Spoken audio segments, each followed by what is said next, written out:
Comment vivre de son activité en l'espace de 6 mois? Quel plan de bataille pour vivre de ton activité en l'espace de 6 mois?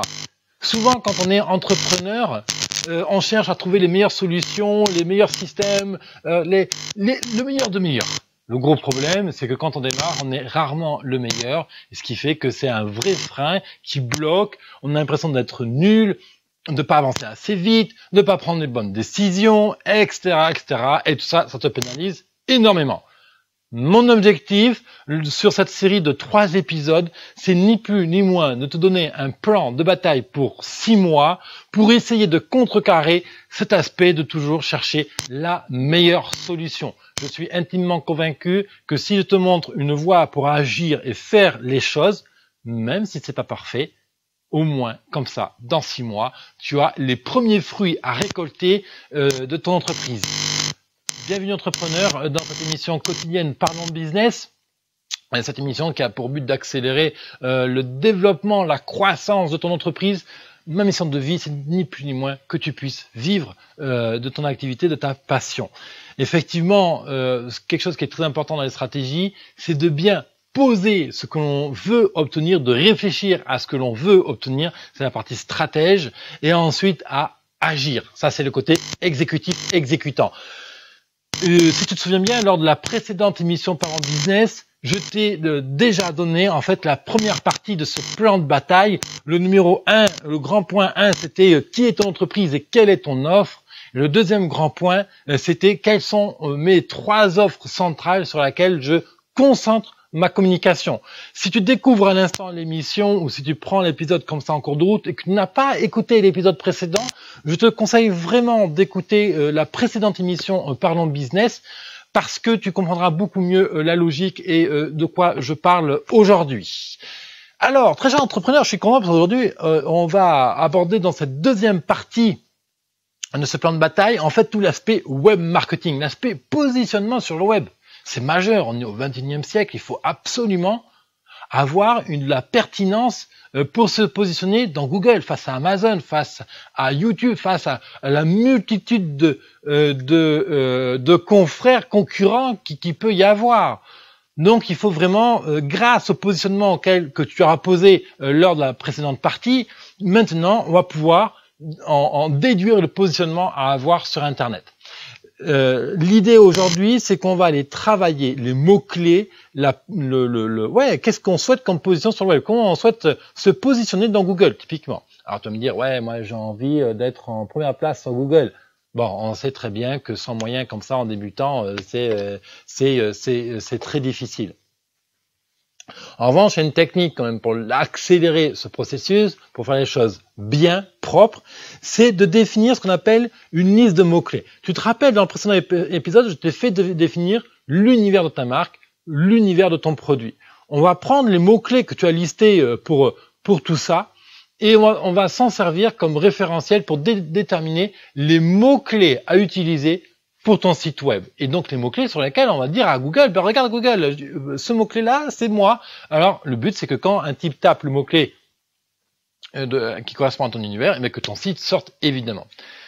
Premier temps, tu positionnes ce qu'on appelle le cocon sémantique. Cocon sémantique, c'est ni plus ni moins organiser ton site en espace de colonnes, en espace de gros blocs, en espace de cagettes de pommes de terre. Et l'idée, c'est que les cagettes de pommes de terre ne communiquent pas entre elles. C'est-à-dire qu'on ne peut pas mélanger.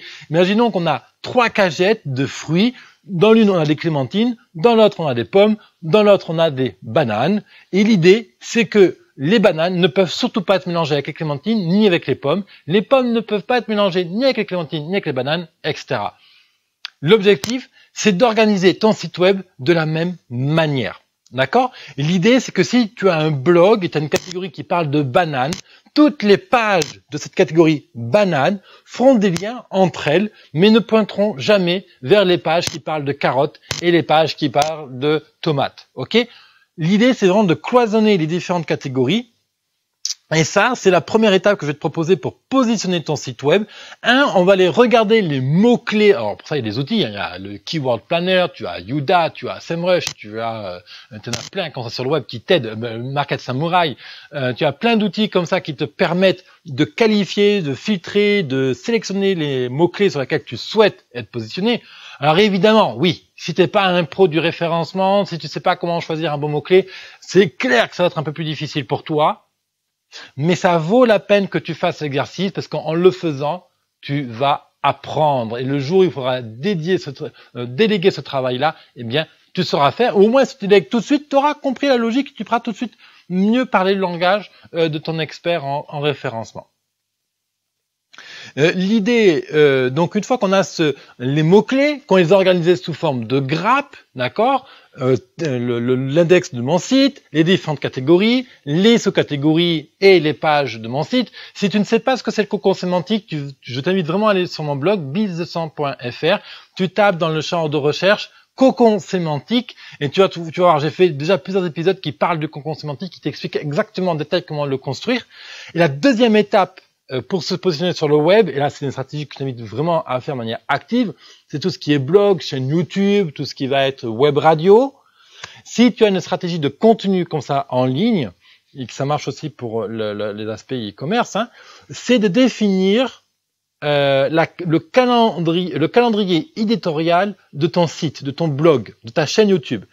Pareil, à partir du cocon sémantique, on va établir un calendrier, à quelle date va être publié quel article, de quoi on va parler ce jour-là. Et l'idée, en fait, c'est que on va, comme ça, ainsi planifier, un mois, 6 mois, 1 an, 2 ans de contenu. Rien ne nous empêchera de changer en cours de route, bien entendu. L'idée, c'est tout simplement de vaincre la procrastination. Pourquoi la plupart d'entrepreneurs ne passent jamais à l'action lorsqu'il s'agit de s'enregistrer, de faire des vidéos, etc. Tout simplement parce que les fondamentaux ne sont pas là. On n'a pas le vrai pourquoi, la vraie mission. Ça, c'est ce que j'ai parlé dans la première partie dans l'émission précédente. Et la deuxième raison, c'est qu'ils ne savent pas de quoi parler. Et l'idée, c'est que si tu prévois un calendrier éditorial de quoi tu parles à quel moment, eh bien, ça nous permet d'avoir un déclencheur. Typiquement, ce matin, tu sais que tu dois enregistrer une vidéo, un podcast ou écrire un article en fonction de ce que tu préfères. Ok, aujourd'hui, on va parler du plan de bataille pour réussir dans mon activité. Et donc, aujourd'hui, je sais que j'enregistre une vidéo, que j'écris un article sur ce sujet-là. Ça, c'est la première partie. La deuxième partie que je vais te suggérer aujourd'hui, c'est ni plus ni moins de réaliser ton site web. Alors, c'est vrai que ça te demande pas mal de travail. Le premier truc, alors je vais un peu vite parce que tu vas retrouver le résumé de cet épisode directement sur mon site. Si tu veux retrouver le résumé de toutes ces étapes-là, tu vas tout de suite sur mon site, sur biz200.fr. Sinon, tu as le lien là juste en dessous, dans la description de cet épisode, qui va directement te ramener sur la page de cet article-là et tu as toutes les étapes qui sont résumées en fait. Et tu peux même télécharger un document Word qui te donne toutes les étapes. L'idée, c'est tout bête en fait. C'est tout simplement que tu mets en place, tu achètes ton nom de domaine, l'hébergement, etc. Tu mets ton WordPress en route. Je sais que je travaille avec WordPress, je t'invite vraiment à travailler avec WordPress. J'ai considéré que tu travailles avec WordPress. Mets en place les emails, contacts, bonjour, etc. Et ensuite, cherche le thème WordPress que tu vas utiliser pour designer ton site web. Et tu prends une semaine pour ne faire que du design. Tu fais joujou avec ton site. Tu prends ton site, tu le colles, machin, truc et machin, et tu regardes comme ça, et tu avances, tu découvres comment fonctionne ton site, comment on fait pour mettre des vidéos, comment on fait pour mettre des images, etc. Et ça, c'est une première chose. Et comme ça, en prenant le temps de t'amuser, c'est le cas de le dire, hein, tu prends plaisir à monter un site fictif, des pages, comment on cale le titre. Comme ça, quand tu vas t'occuper du site pour le vrai site, tu vas être prêt, tu sauras comment on fait telle et telle chose et tu prendras moins de temps. C'est aussi une des raisons pour lesquelles les entrepreneurs repoussent cette étape fatidique de faire un site internet, c'est l'aspect technique qui bloque. Et comment je mets une vidéo, comment je fais ceci, comment je fais cela, etc. Bon, tu achètes ton nom de domaine, tu mets WordPress, tu mets le thème que tu as envie d'utiliser et fais joujou avec. Je fais pareil, hein. Quand moi j'achète un nouveau thème et que je ne le connais absolument pas, je prends le temps, alors peut-être pour ma part pas une semaine, mais je prends le temps de regarder comment il fonctionne, qu'est-ce que le thème attend de moi pour designer les pages, et quand ça, au moment venu de faire le site, je suis prêt, je sais comment insérer une vidéo. Je perds pas de temps à ce moment-là. Je suis vraiment dans l'exécution et dans mon site. Pas à la fois la technique, découvrir comment on fait, et à la fois dans mon site. 1. Mets en place l'infrastructure, découvre ton thème, joue avec. Troisième partie, monte ton site. Monte les pages de base. D'accord? Tu crées les différentes pages, tu mets le contenu dedans. Et d'ailleurs, une technique que je te propose, c'est que tu crées ce qu'on appelle les pages creuses. Tu sais qu'il y a 5 pages sur ton site, index, à propos, contact, l'offre produit et une offre paiement, une page paiement, mettons. Crée les 5 pages, tu mets juste le titre de chacune des pages, mais tu t'occupes pas du contenu.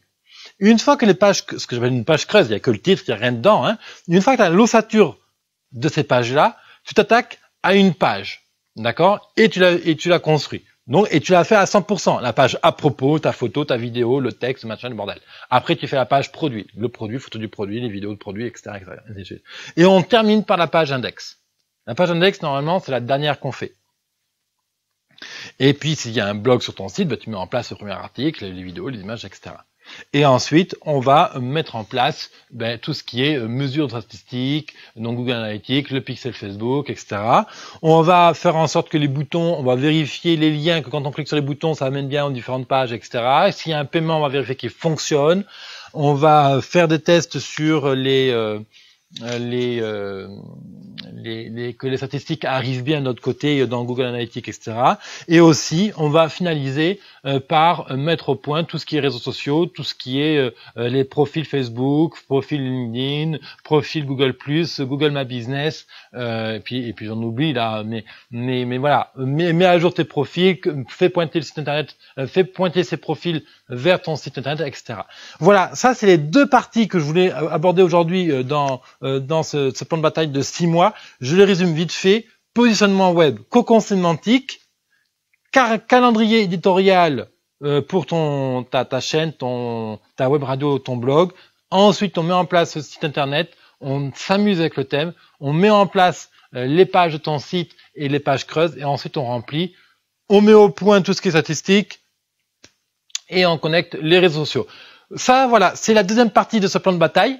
Dans la prochaine émission en parlant business, on verra la 3e partie pour finaliser ce plan de bataille. Normalement, là, c'est vrai que je te résume tout ça en l'espace d'une vingtaine de minutes. Il est très clair qu'il me faudrait beaucoup plus de temps pour aller en détail. Donc, s'il y a des questions, bien sûr, tu te sens libre de me les poser. Dans la description en dessous, si tu me regardes depuis YouTube, tu peux directement poser tes questions, mettre tes commentaires. Sinon, si tu m'écoutes depuis iTunes ou SoundCloud, tu peux directement aller me poser une question sur business200.fr/question. N'oublie pas de t'abonner, bien sûr, à mon flux SoundCloud ou iTunes ou à ma chaîne YouTube, bien sûr, pour ne manquer aucune miette de cette émission. Et je te retrouve dans le prochain épisode. Bon vent, bonne action, passe à l'action, fais quelque chose aujourd'hui sur lequel tu pourras être fier et pour avancer le développement de ta boîte. Allez, bye.